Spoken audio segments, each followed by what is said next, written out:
was thinking about how Karateka got started. Do you remember how you got started?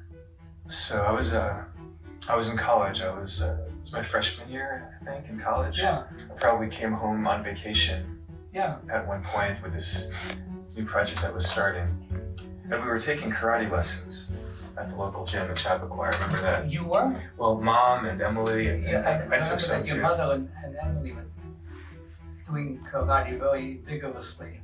Yeah, so I took karate lessons too that summer. I didn't get very good at it. I think I was a yellow belt or Mom something like that. became a black belt. Yeah. So how did you come up with the idea of a villain and the prince and the princess? Where'd you get that from?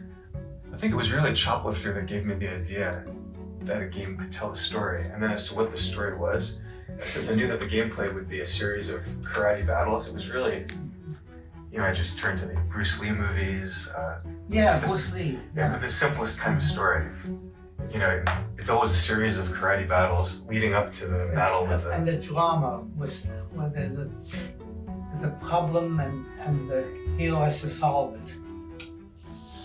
Liberate a princess or... I was trying to give it human interest. Yeah. Just wondered what the model for that was. I mean, Disney was an influence for sure. I'm thinking of films like Snow White or Pinocchio, where you always had this sort of scary villain who would, capture one of the characters. Or The Wizard of Oz, you had the Wicked Witch of the West, you had Dorothy trapped in the witch's castle. With Dorothy even had an hourglass. I'm sure that was part of the inspiration for Prince of Persia. So then how long did you work on Karateka? It was a couple of years. Do you remember seeing the first version? Yeah, sure. Oh yeah. I saw everything.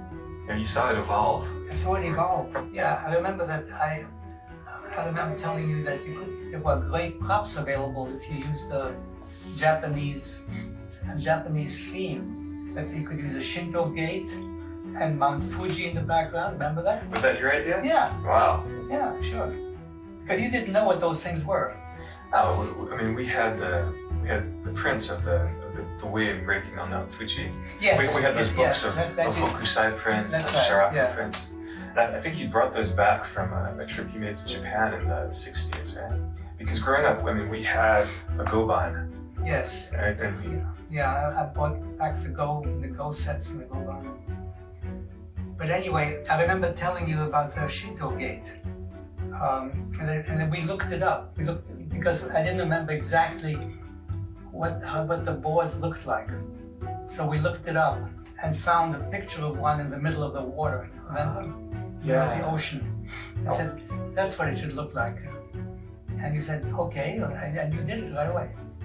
Yeah, I remember drawing that gate in perspective. Yeah. And when it scrolled onto the screen, because it was so big, it slowed down the animation. But it was worth it.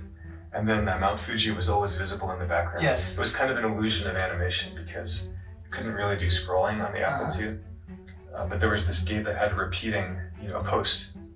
Yes. So it was really just one, a few bytes of graphics. So Fuji was a static pop. Right, and the posts were like a mask over it. When they moved, it kind of gave the illusion that the whole camera was scrolling, even though really there was almost nothing on the screen that was animating.